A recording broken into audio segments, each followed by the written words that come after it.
कबीरज अज अकल अनीह अभेद तो धनी हो नर जाहिन जानत वेद। दूसरा है ज्ञान है। ब्रह्म जो है वो व्यापक है, अकल है, अनीह है, भेद रहित है। वो कभी शरीर धर करके मनुष्य नहीं हो सकता। तो ब्रह्म जो है वो मनुष्य नहीं हो सकता, एक ज्ञान है। और शिव कभी झूठ नहीं कर सकते, दूसरा ज्ञान है। अब इधर शिव के प्रति आस्था, उधर ब्रह्म के निर्गुण रूप के प्रति आस्था, इन दोनों आस्थाओं से सती में संशय हो गया। लेकिन अब बार बार सोचने पर भी समाधान नहीं हो रहा। सोच रही है कि ये ब्रह्म तो नहीं है, तो ये अवतार कहीं नारायण का तो नहीं। सोचे नारायण भी नहीं, फिर विष्णु का, बोले विष्णु भी नहीं होते। विष्णु क्यों नहीं हो सकते? वो कहते हैं कि विष्णु जो सुरहित नर तनुधारी सो सर्वज्ञ यथा त्रिपुरारी। विष्णु भगवान मनुष्यों का रूप धारण करते हैं देवताओं का कार्य करने के लिए, लेकिन ये तो विष्णु भी नहीं है। क्यों नहीं है? क्योंकि विष्णु वैसे ही सर्वज्ञ है जैसे शिव सर्वज्ञ है। तो जो सर्वज्ञ है उसको पता होगा कि उसकी स्त्री कहां गई है। जब पता है तो पूछे क्या, रोए क्यों, पत्तों से क्यों पूछेगा? विष्णु नहीं। तो ये श्री हरि नारायण तो नहीं, बोले नहीं। हो जैसो की अज्ञ इवनारी ज्ञान धाम श्रीपति असुरारी। और नारायण तो ज्ञान के धाम है, वो कभी अज्ञानी की तरह स्त्री के लिए रोएंगे? वो भी नहीं। यानी राम ब्रह्म तो हो ही नहीं सकते। ब्रह्म तो है नहीं, ब्रह्म की तो कल्पना ही अलग है। लेकिन ये नारायण भी नहीं है, ये विष्णु भी नहीं है। कि क्या नारायण और विष्णु अलग अलग हैं? ये सब अवस्थाएं हैं उस परम चैतन्य के विकास प्रकाश की। और प्रथम अवस्था है नारायण की, दूसरी अवस्था है विष्णु। नारायण एक है, विष्णु हर एक लोक का अलग अलग है। जितने ब्रह्मांड हैं, प्रत्येक ब्रह्मांड में एक शिव, एक ब्रह्मा, एक विष्णु होते हैं। ये समझे?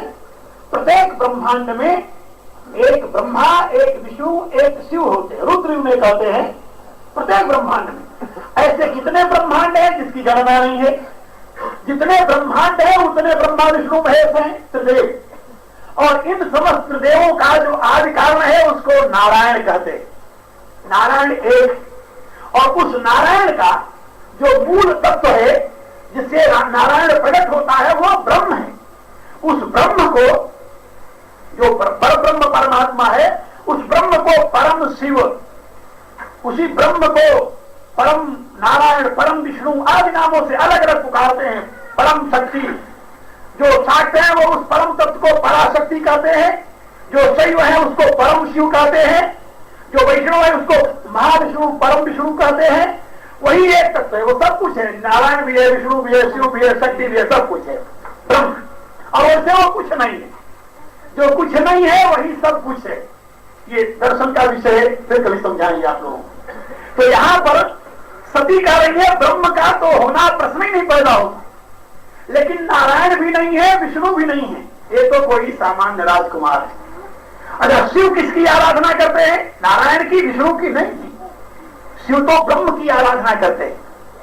विष्णु किसकी आराधना करते हैं? ब्रह्म की। ब्रह्मा ब्रह्म की आराधना करते हैं। ये शिव पुराण में भी है। शिव पुराण में भी उसे ब्रह्म कहा गया है, परम शिव कहा गया है। शिव और परम शिव का रूप बताया गया है कि वो परम शिव है और ये शिव है। शिव एक ब्रह्मांड में एक होता है, परम शिव सबका आधार एक है। जिसको परम शिव कहा गया शिव पुराण में, रामायण का वही राम है। याद रखना। विष्णु पुराण का वही महाविष्णु है। अनेकों उसके नाम है क्योंकि अनेक रूपों में वही अवतरित होता है। अब यहां पर सती सोचती हैं कि ये ना तो विष्णु है ना नारायण, ब्रह्म तो हो ही नहीं सकती। परिणाम क्या होता है? फिर वो मन में ही सोच रही है। अब वो ये भी नहीं कर सकती ब्रह्मा शिव से, जब प्रगट न कहे भवानी हर अंतर्यामी सब जानी। कहा तो नहीं, लेकिन अंतर्यामी प्रभु समझ गए। वो पूछने लगे सती क्या हो गया तुम्हें? सुनो सती तब नारी सुभाऊ संशय ना धरिय उलकारू। हे सती, अरे तुम स्त्री स्वभाव के नाते क्यों ऐसा संशय कर रही है? यहाँ पर कुछ लोग कहते हैं कि जो भगवान शंकर ने कहा सुनो सती तो नारी स्वभाव, यहाँ तो हर एक नारी को उन्होंने ऐसे शंकायुक्त बता दिया कि हर एक नारी शंकायुक्त होती है। इसका मैंने समाधान किया है। नारी तुलसी की दृष्टि में पुस्तक लिखी है मैंने, उसमें तुलसी के रामायण में जहां आपको नारी निंदा पढ़ने को मिलती है, सुनने को मिलती है, जो लोग कहते हैं तुलसी ने बड़ी निंदा की है स्त्रियों की, सबका मैंने समाधान किया। यहाँ पर वो मिलेगी पुस्तक आपको है। नारी तुलसी की दृष्टि में इस पर मैंने सारे ढोल गमार सूत्र प्रश्नारी आज जितनी चौपाइयां हैं सबकी मैंने विवेचना की है, तत्व उसको समझाया है। इस चौपाई की मैंने उसमें काफी विवेचना की है, लेकिन मैं सार रूप में आपको ये बताने जा रहा था कि ये जो बात शंकर जी कहते हैं ये सामान्य स्तर की बातें देखने को मिलती। संकालु होना, इसका अभिप्राय नहीं पुरुष संकालु नहीं होता, पुरुष भी होता है। तो पुरुष भी होता है तो यहाँ पर नारी स्वभाव क्यों कर दिया, और यहाँ क्या पुरुष स्वभाव कर दे? आखिर नारी की बात थी तो नारी स्वभाव कहना था। वहां पर जिसकी बात है उसी की बात कहनी है, और पुरुष की अपेक्षा इसमें जरा भी संदेह नहीं है। स्वभाव में एकाएक अस्थिरता का होना नारी में सहज है, इसलिए क्योंकि नारी को प्रकृति का प्रतिनिधि कहा जाता है, इसलिए नहीं सारी नारियां वैसी होती हैं, ऐसी बात नहीं है। लेकिन यहाँ पर सामान्य स्तर की बात कही गई है। भगवान शंकर के कहने पर भी सती को बात समझ में आई नहीं। भगवान शंकर ने समझाया कि ये राम नारायण नहीं है, ये राम विष्णु नहीं है, ये राम ब्रह्म है। अब की ब्रह्म ने अवतार लिया है। इस रामचरितमानस में आपको अनेकों अवतार की कथा मिलेगी। कभी विष्णु अवतार लेते हैं, कभी नारायण अवतार लेते हैं, कभी ब्रह्म। रामायण में जो कथाएं हैं मैं आपको समझा दूं। जहां पर जय विजय को श्राप मिलता है सनकादिकों का, जय विजय रावण कुंभकर्ण होते हैं, वहां पर विष्णु भगवान अवतार लेकर के रावण कुंभकर्ण का नाश करते हैं। जहां पर नारद के मोह से शिवगण रावण कुंभकर्ण होते हैं, वहां पर नारायण अवतार लेकर के उन शिवगणों का उद्धार करते हैं। जहां जलंधर रावण बनता है विष्णु के द्वारा उसके पत्नी का यानी सत्हरण करके, वहां पर विष्णु भगवान राम रूप में अवतरित होते हैं, जलंधर का वध करते हैं। लेकिन जहां पर मनु शत्रुपा तपस्या करते हैं और उस परब्रह्म परमात्मा को अपने पुत्र रूप में प्राप्त करने की चाह करते हैं, नारायण को नहीं, विष्णु को नहीं, ब्रह्म, वहां पर वह ब्रह्म जो है वो राम रूप में अवतरित होता है। और वहां पर रावण कौन बनता है? प्रताप भानु राजा, महाराजा प्रताप भानु अपने भाई अरिमर्दन के सहित रावण कुंभकर्ण बनते हैं, और ब्रह्म जो है स्वयं राम रूप में अवतरित होकर के उनका नाश करता है। क्योंकि मनु शत्रुपा ने ब्रह्मा विष्णु महेश को अस्वीकार कर दिया था। तुलसीदास लिखते हैं विधि हरिहर तब देखी अपारा मनु समीप आए बहु बार है बारी, अनेकों बार आते हैं विधि हरिहर ब्रह्मा विष्णु महेश जो ब्रह्मांड के अधिपति हैं। मानव बल बहु भांति लुभाए परम धीर नहीं चलई चलाए, लेकिन उनका चित्त विचलित नहीं हुआ, वो तो ब्रह्म की ही आराधना करते रहे। और आखिर में ब्रह्म स्वयं वासुदेव जिसको कहा जाता है, वह वासुदेव प्रकट होकर के जब दर्शन देते हैं उनसे प्रार्थना करते हैं कि आप मेरे पुत्र रूप में प्रकट हो। आकाशवाणी होती है वरदान मांगो, तो वहां पर यही कहते हैं जो स्वरूप बस शिव मन माही यही कारण मुनि जब न कराही, जो भूषुंडी मन मान सहंसा सगुण अगुण जही निगम प्रशंसा, देखई हम स्वरूप भरिलोचन कृपा करो प्रणतारति मोचन। तो ब्रह्म वहां अवतरित होकर के उनको दर्शन देता है, वही ब्रह्म अवतार देता है राम रूप में। और जिस रूप में शिव ने देखा था यहाँ पर, वही ब्रह्म राम की लीला हो रही। ये उस अवतार की कथा है जब दशरथ कौशल्या के रूप में मनु शत्रुपा प्रकट हुए थे, रावण कुंभकर्ण के रूप में भानु प्रताप अरिमर्दन प्रकट हुए थे। उसी समय ब्रह्म राम स्वयं अवतरित होकर के लीला कर रहे थे जब शंकर जी ने जय सच्चिदानंद कहा था उस ब्रह्मराम। लेकिन सती को यह पता नहीं था। सती को पता इसलिए नहीं था कि वहां तब जब चर्चा हो रही थी सती सुने नहीं ध्यान से। तो अभी आपको बोला है सती का ध्यान वहां नहीं था। सती तो यही सोचती थी कि हमको बड़े जगदीश्वरी। परिणाम क्या हुआ? भगवान शंकर के बार बार समझाने पर भी सती को समझ में नहीं आता। भगवान शंकर कहते हैं कि क्या यदि तुम्हें विश्वास नहीं होता मेरे पर, संशय भ्रम में परिवर्तित हो जाता है। ये बात याद रखना। पहले संशय ही भ्रम में परिवर्तित हो जाता है। संशय में रजोगुण होता है, भ्रम में घोर तमोगुण होता है। संशय में अयथार्थ यथार्थ का बोध नहीं होता और भ्रम में अयथार्थ को ही यथार्थ मान लिया जाता है। सर्वार्थान विपरीतांश्च बुद्धि सपाता, इतना अंतर है। संशय में ये है ये नहीं है नहीं है ये होता है, लेकिन भ्रम में यही है ऐसा हो जाता है। तो अब संशय भ्रम में परिवर्तित हो गया। निश्चय कर लिया कि नहीं शंकर जो करे वो भी झूठ यही होता है। यहां पर इस चरित्र से ये बता रही थी कि स्त्री पति के शब्दों विश्वास करे, क्योंकि स्त्री और पुरुष का संबंध विश्वास पर ही अवलंबित है। जहां विश्वास हटा सारा संबंध समाप्त हुआ। यही बात आगे तुलसीदास जी ने और कहा है। जल पे सरी सबिकाई देखऊ प्रीत की रीति भली, बिलग होई रस जाई कपट खटाई परत ही। जल और दूध ये दोनों एक ही भाव बिकता है मिलकर के, लेकिन यदि उसमें एक बूंद खटाई पड़ जाए तो दूध अलग हो जाता है, पानी अलग हो जाता है। कहा इसी प्रकार से स्त्री और पुरुष के जीवन में कपट रूपी यदि खटाई गिर गई तो उन दोनों का दूध और पानी की तरफ फट जाता है, दो रूप हो जाता है।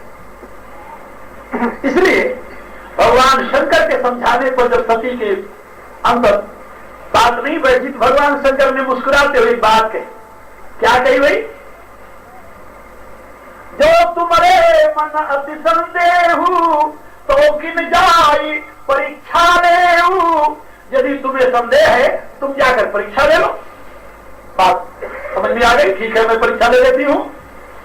जब सती परीक्षा लेने के लिए चली तो शंकर जी ने एक बात कहा, देवी परीक्षा लेने तुम जा रही हो, लेकिन परीक्षा लेने के लिए भी बुद्धि का प्रयोग करना जरूरी है और बुद्धि इस समय भ्रमित है, इसलिए सावधान कर रहे हैं। जैसे मिटई मोह भ्रम भारी करे उसो जतना विवेक विचारी। का जैसे तुम्हारा यह मान भ्रम और मोह मिटे वही करना, लेकिन विवेक से विचार कर। जो भ्रम में पड़ा हुआ है उसके पास विवेक कहां है? यदि विवेक ही हो तो भ्रम क्यों होगा? अगर सोचिए, यदि विवेक की शक्ति हो तो भ्रम क्यों हो? लेकिन नहीं, भगवान का एक कर्तव्य था, उन्होंने आगाह कर दिया, सावधान कर दिया। जब सती आगे चलती हैं तो भगवान शंकर ने वहां पर एक बात कही। शायद हिंदू धर्म इस सत्य को अपने जीवन का आधार स्वीकार करता है। शंकर जी की जो वाणी है, हमारे यहाँ भारत में तो अनपढ़ व्यक्ति भी इस चौपाई को बोलता है और मैं समझता हूं कि 100% लोगों के जीवन के यही आधार है। कौन सी चौपाई जानते हो?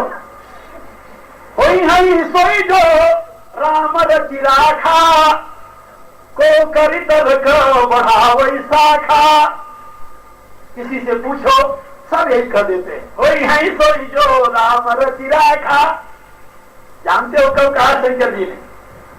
जब अपनी पूरी शक्ति लगाकर थक गए तब उन्होंने दोनों हाथ उठा लिया और कहा होई हई सोई जो राम रचि राखा। इसका अभिप्राय हमें उपदेश, प्रभु का संदेश कि जब हम अपनी पूरी शक्ति लगाकर कोई काम करने में थक जाएं तब उस काम को प्रभु की इच्छा पर छोड़। पहले पर जब सती को मोह हो गया या संशय हुआ तभी उन्होंने नहीं कहा कि वही सो जो राम रचि राखा, ना ना, पहले भांति अनेक शंभु समुझावा अनेकों प्रकार से समझाने की कोशिश की। बात समझे? मेरे कहने का अभिप्राय, कोई काम जब आपके सामने आवे उसे एकाएक भगवान पर मत छोड़ो। पहले तुम्हें जितनी शक्ति मिली है, जितनी सामर्थ्य मिली है, जितनी योग्यता मिली है, उसका उपयोग करो। उसके उपयोग के पश्चात फिर उस काम को परमात्मा पर छोड़ो। और बिना उपयोग किए परमात्मा पर छोड़ना प्रमाद है। बिना मिली हुई शक्ति का प्रयोग किए, योग्यता का प्रयोग किए किसी काम को परमात्मा पर छोड़ देना प्रमाद है। ये प्रमाद धर्म नहीं है, अधर्म है। ये सतोगुण का नहीं, तमोगुण का कार्य है। प्रमाद मोह निद्रा भवत अज्ञान एवं च, ये तमोगुण से होता है। इसलिए प्रमाद तमोगुण का प्रकाश है, तमोगुण का धर्म है, तमोगुण का कार्य है। उसको अपने जीवन में स्थान नहीं देना चाहिए। वेद कहता है प्रमाद से बड़ा मनुष्य का और कोई शत्रु नहीं है। मनुष्य का सबसे बड़े शत्रु का नाम क्या है जानते हो? वेद की भाषा में प्रमाद। प्रमाद से बड़ा वेद कहता कोई शत्रु नहीं मनुष्य का। तो प्रमाद किसे कहते हैं? मिली हुई शक्ति का प्रयोग न कर परमात्मा की दुहाई देना, इसको प्रमाद कहते हैं। लेकिन वेद का आदेश है न इसे शांत से सखाए देवा। जब तक तुम अपनी पूरी शक्ति लगाकर थक नहीं जाते तब तक प्रभु तुम्हारी सहायता नहीं करते। फिर समझ गई? न रीते शांत से सखाए देवा। जब तक तुम अपनी पूरी शक्ति लगाकर थक नहीं जाते, जब तक तुम्हारे पास जो मिला है उसको खर्च नहीं कर देते, तो भगवान से तुम उससे अधिक मांगने का अधिकारी कैसे बनोगे? पहले जो है उसको तो तुम लगाओ ईमानदारी के साथ। जब तुम अपनी पूरी शक्ति लगा दोगे, जो तुम्हें मिला है उसको दे दोगे, फिर तुम और मांगने के अधिकारी बनो। प्रभु से तुम और अधिक मांग सकते हो। लेकिन यदि उससे पहले तुमको भगवान तुम कर दे, कहा जो तेरे पास दिया हो ये तो मेरे पास रहने दे, कि तो ये भी न चला जाए, वो भी न मिलेगा, फिर ये भगवान में आशा तो नहीं हुई। इसलिए मैं आप लोगों को ये आगाह कर रहा हूं कि जो तुलसीदास जी ने लिखा हो यही सो जो राम रचिराखा, कब कहा? जब पूरी शक्ति लगाकर भगवान शंकर थक गए तब कहा उन्होंने, निश्चय करके। वो कहे न संशय जाही विधि विपरीत भलाई नाही। मेरे इतने प्रयत्न करने पर भी यदि संशय नहीं गया तो इसमें विधाता ही विपरीत है। क्योंकि भगवान शंकर तो त्रिभुवन गुरु हैं। तुम त्रिभुवन गुरु वेद बखाना, वो ज्ञान स्वरूप है। भगवान शंकर के समझाने पर जब सती का मोह नहीं गया, भ्रम नहीं गया, तब उन्होंने अपना हथियार डालते हुए, अपनी और कहते हमारी भाषा में अपनी हार मानते हुए उन्होंने कहा कि अब हो यही सही जो राम रचिराखा, जो प्रभु करेंगे वही होगा। बात हुई वही। सती जाती है राम की परीक्षा लेने, बार बार विचार करके सीता का रूप धारण करती हैं। एक कामी पुरुष की परीक्षा लेने के लिए इससे और उत्तम कोई साधन भी तो नहीं हो सकता, जिसके लिए वो रो रहा है उसी का रूप बन करके चले जाओ सामने। क्या होगा? वो दौड़ करके पकड़ना चाहेगा। सती सोच रही थी जब मैं जाऊंगी राम के सामने तो हाथ सीते का अगर दौड़ेंगे फिर मैं अंतर ध्यान हो जाऊंगी, फिर मैं ताली बजाऊंगी और आकर शंकर से भी कहूंगी कि वही थे तुम्हारे सच्चिदानंद। लेकिन बात तो वहां कुछ और थी। सती को दूर से सीता के रूप में आती हुई देख करके तुलसीदास लिखते हैं, सती कपट जानो सुर स्वामी। भगवान राम मुस्कुराए, तुम्हारे जगदम्बा तेरी महिमा भी अपार है। मुझे क्षण में मुस्कुराते हुए भगवान आगे बढ़ करके स्वागत किया सती का। अभी सती दूर ही खड़ी हैं, इतने में भगवान सो करके अपनी पिता दशरथ का नाम लेते हुए प्रणाम किया, अपना नाम बताते हुए। पिता समेत लीन निज नामू कीन दूरिते दंड प्रणामू। दंड प्रणाम, दंड के समान सो करके सती ने ये देखा तो हैरान हो गई, ये क्या हो गया? हम तो सोचते थे कि ये रोते हुए दौड़ेंगे, हाँ सीते तू आ गई और यहाँ तो उल्टी बात हो गई। अब भगवान ने प्रणाम करके हाथ जोड़कर उनसे एक प्रश्न कर लिया। प्रश्न क्या किया? प्रश्न बड़ा मार्मिक किया। कहे बहोरी कहाँ वृष के तू, विपिन अकेली फिरऊ के ही है तू। भगवती, भगवान शंकर कहाँ है? आप अकेले इस जंगल में क्यों घूम रही हैं? यहाँ पर भगवान ने जो संबोधन किया है, कहे बहोरी कहाँ वृष के तू। ये वृष जो है, बैल जो है, हमारे यहाँ सनातन धर्म में धर्म का प्रतीक माना गया है। धर्म का प्रतीक है बैल, वृषभ, और उसी को भगवान शंकर अपने ध्वजा में धारण करते हैं, इसलिए उनका नाम वृषभध्वज है, धर्मध्वज है। भगवान राम कहते हैं धर्मध्वज पति की पत्नी, जो पति धर्मध्वज है उसकी पत्नी का ये स्वभाव, ये कार्य अशोभनीय है, इसलिए वहां पर संबोधन किया। कहो बहोरी कहा वृष के तू, वह धर्मध्वजी कहा है, विपिन अकेली फिरऊ के ही है तू। और किस कारण आप अकेले यहाँ विचरण कर रही हैं? इतना सुनना था, सती शर्म से डर गई, समझ गई ओहो ये तो मेरे से गलती हो गई, भूल हो गई, भ्रम हो गया। अब प्रार्थना करती है हृदय में, अब क्या किया जाए? लौटती है वहां से बिना उत्तर दिए। भगवान ने सोचा कि जरा सती को मैं बता तो दूं कि मैं नारायण हूं या विष्णु हूं या ब्रह्म हूं। ये समझाने के लिए भगवान ने अपनी माया प्रकट की। सती दीख कौतुक मग जाता, आगे राम लखन सिय भ्राता। आगे देखा राम लक्ष्मण सीता तीनों चले जा रहे हैं, उनकितवा पाछे प्रभु देखा, सहित बंधु सिय सुंदर देखा। पीछे देखा तो भगवान राम सीता वहां भी दिखाई दे रहे हैं। अब जहां चित वही तह प्रभु आसीना, अब जहां कहीं देख रही वहां पर प्रभु विराजमान है, और उसी रूप में वही राम सीता लक्ष्मण तीनों। घबरा गई। फिर देखा कि वहां पर सती विधात्री इंदिरा देखी अमित अनूप, जही जही वेश अजाति सुर तेहि तेहि तनु अनुरूप। वहां पर देखा जहां राम विराजमान है वहीं शंकर, वहीं सती, वहीं ब्रह्मा, वहीं सरस्वती, वहीं विष्णु, वहीं रमा, ये तीनों देवियां सेवा कर रही हैं तीनों देवों के साथ। देख करके घबरा गई, नहीं आगे बढ़ा गया, बैठ गई। नैन बूंद बैठी मगवाही, भयभीत होकर आंख बंद कर बैठ गई। जब प्रभु ने देख लिया कि अब इनकी तृप्ति हो गई है, अब दया के पात्र है, तो उसे आज लिखते हैं कि जब बाद में सती ने आंख उघाड़ कर देखा तो कछ न दीख कर दक्ष कुमारी, कुछ नहीं देखा। लौट आई। भगवान शंकर ने पूछा परीक्षा ले ली? कहती नहीं प्रभु मैं तो परीक्षा नहीं ली। कछु न परीक्षा ली न गोसाई, कीन प्रणाम तुम्हारी नाई। जैसे आपने कहा था जय सच्चिदानंद जय पावन, तो वैसे मैंने भी जय सच्चिदानंद कह करके कोई परीक्षा नहीं ली, मैं तो ऐसे आ गई।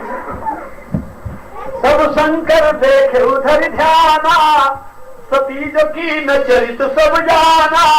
बहुरी राम मायी सिर नावा, प्रेरी सती जही झूठ कहावा। ये है हरिक्षा भावी बलवाना, ये हरिक्षा भावी बलवाना है। हृदय विचारत शंभु सुजाना, कुछ नहीं हो सकता था। भगवान शंकर ने हृदय से निश्चय किया कि सती के एक अपराध नहीं, पहला अपराध प्रभु की कथा का तिरस्कार, दूसरा अपराध प्रभु के दर्शन पर उनके स्वरूप का प्रेम, तीसरा अपराध मेरे में अविश्वास, चौथा अपराध मेरे बार बार समझाने पर भी उसको स्वीकार न करना, पांचवा अपराध सीता का वेश बनाकर परीक्षा लेना, छठा अपराध आकर के मुझसे फिर मिथ्या भाषण करना कि हमने कोई परीक्षा नहीं। इसमें से सारे अपराध क्षम्य हैं, लेकिन एक अपराध अक्षम्य। शिव कहते हैं इसमें से सारे अपराध क्षम्य हैं, एक अपराध अक्षम्य है। वो कौन सा? सती की न सीता कर वेशा, जो सती ने सीता का रूप बनाया। सीता मेरी मां है, सती ने मेरी मां का रूप धारण किया, चाहे परीक्षा लेने के लिए सही मां का रूप तो बनाया, अपने इसी रूप को तो मां के रूप में परिणत किया होगा ना। तो जो ये रूप मां के रूप में एक बार परिणत हो चुका है, अब उसको मैं स्त्री रूप में कैसे स्वीकार कर लूं? ये वहां पर प्रश्न आगे खड़ा होगा। सती की न सीता कर वेशा, शिवौर भयउ विषाद विशेषा, जहु अब करऊ सती सन प्रीति, मिटई भगति पथ होई अनीति। अनर्थ हो जाएगा। जिस सती ने सीता का रूप धारण किया और सीता से पुनः वो सती बनी, अब उस सती को यदि मैं इस शरीर से प्यार करूं तो अपमान निश्चय कर लिया। यही तन सती भेंट मोहि नाहि। यहां पर एक बड़ी अच्छी बात हुई। भगवान ने जो निर्णय किया ये नहीं किया कि सती अब मैं सती का त्याग नहीं किया, तो समझे त्याग किसका किया? यही तन सती भेंट मोहि नाहि। हे भवानी, अब इस शरीर से मैं तुम्हें प्यार नहीं कर सकता। शिव संकल्प की न मन माही। सती का त्याग नहीं है, सती के शरीर का त्याग है। सती रूप में जो भगवती है उसका त्याग।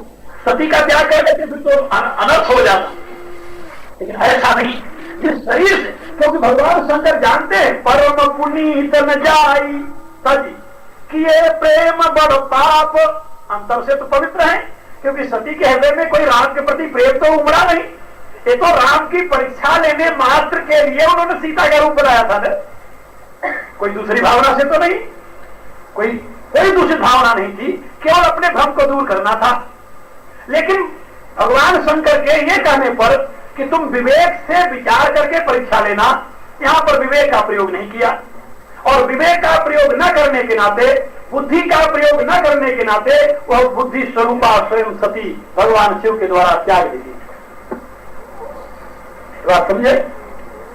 धर्म और अधर्म का निर्णय विवेक के द्वारा होता है, बुद्धि करती है। यदि बुद्धि भ्रमित हो गई तो मनुष्य धर्म अधर्म का निर्णय नहीं कर पाता, और ऐसी अवस्था में वह शिव के द्वारा त्याग दिया जाता है, धर्म के द्वारा, कल्याण के द्वारा त्याग दिया जाता है, धर्मध्वनि के द्वारा त्याग दिया जाता है। परिणाम मेरी सती का होता है। और सती उस दुख से कितनी पीड़ित हुई है बाद में, ये लंबी कहानी, समय व्यतीत हो रहा है, लंबी कहानी है। बाद में वही सती अपने शरीर को पिता के उसी यज्ञ कुंड में त्यागती है, और उस समय यही कहती हैं, दक्ष शुक्र संभव यह देहि। यह शरीर मेरा दक्ष के शुक्र से पैदा हुआ है, इसलिए तजियो तुरत देहते ही है तू उरधरि चंद्र मोल विष के तू। इसलिए मैं इस शरीर का तुरंत त्याग करूं।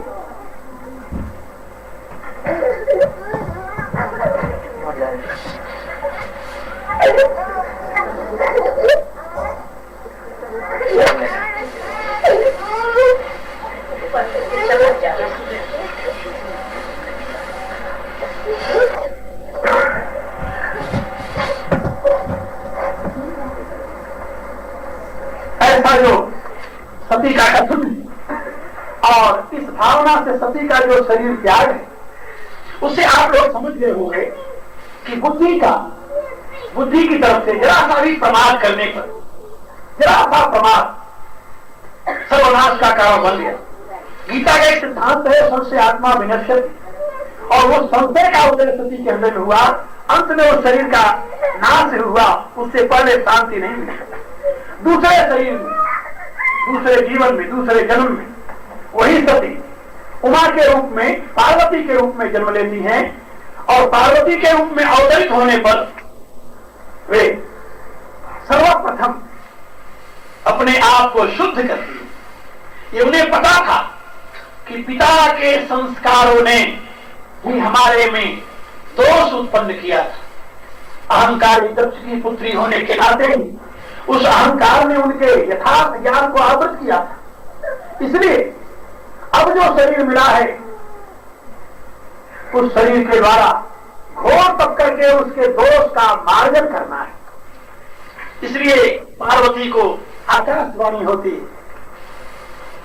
करऊ जाय तप शैल कुमारी, हे शैल पुत्री तुम जाकर तप करो, क्योंकि तपोबल से जग सृजई विधाता, तपोबल विष्णु सकल जग त्राता, तपोबल से सहधरई महिभारा।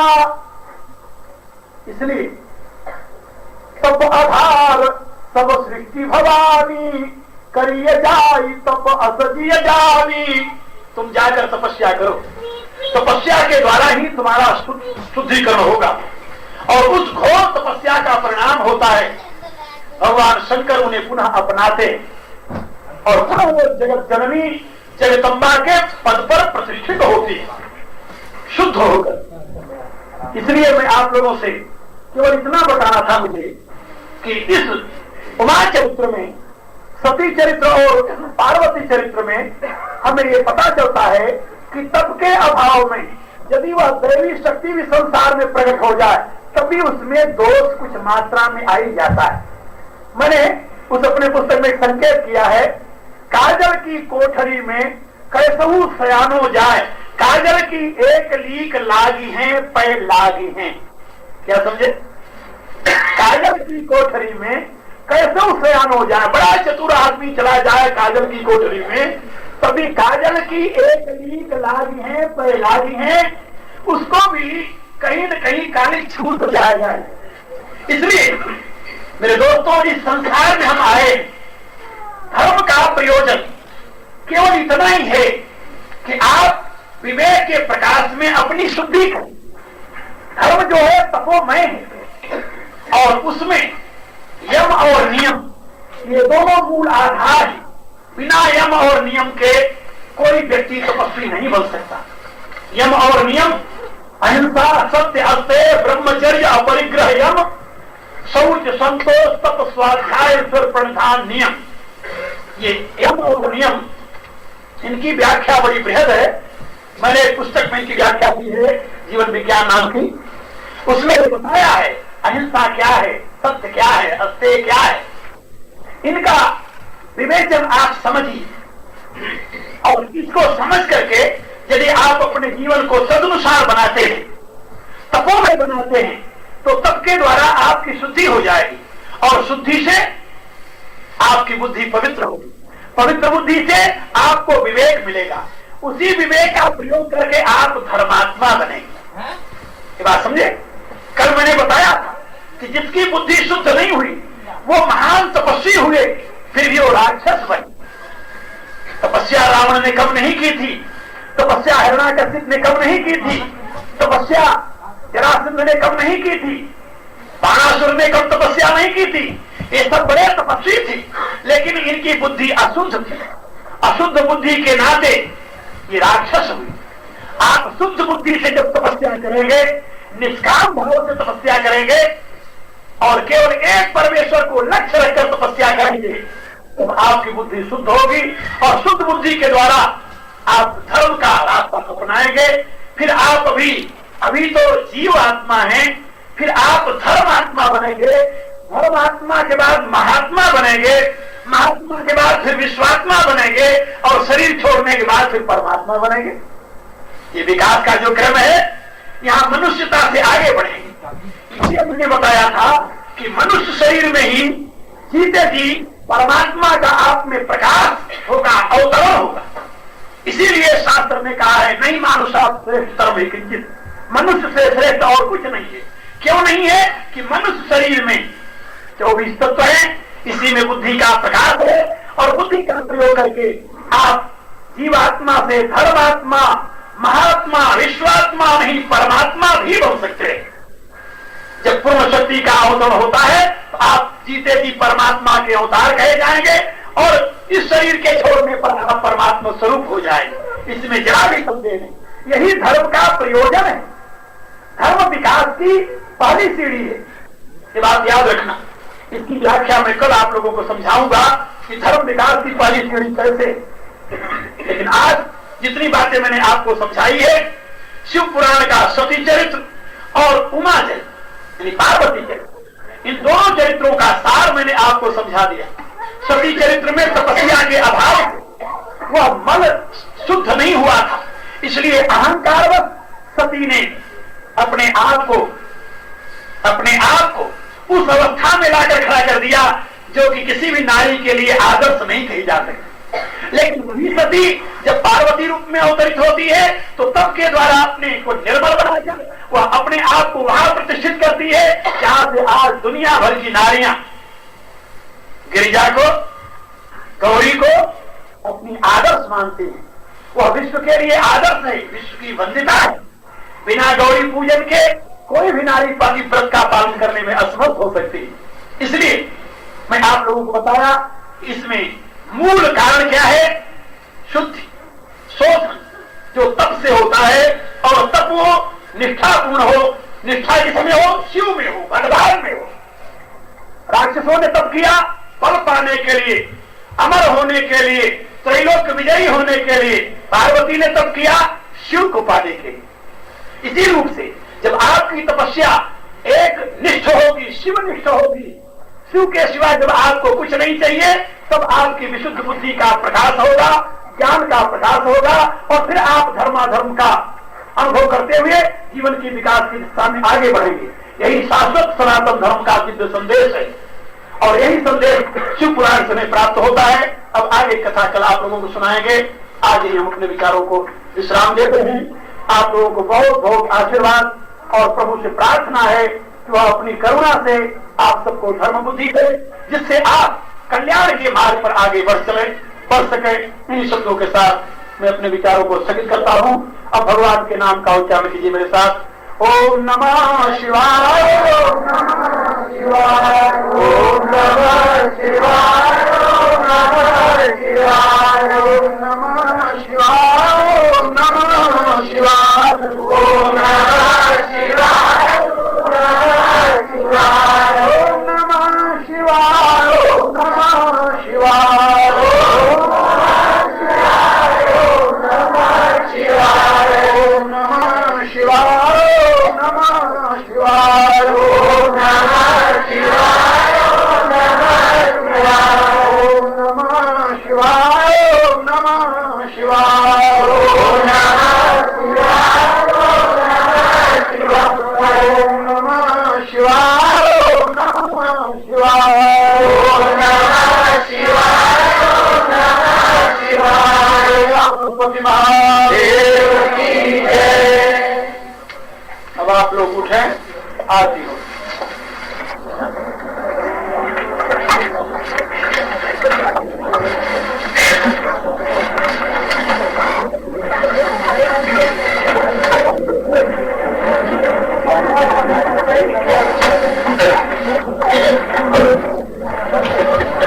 बस इसी तरह से भाई में तमाम सवाल के उत्तर में आप एजुकेशन के चाहेंगे।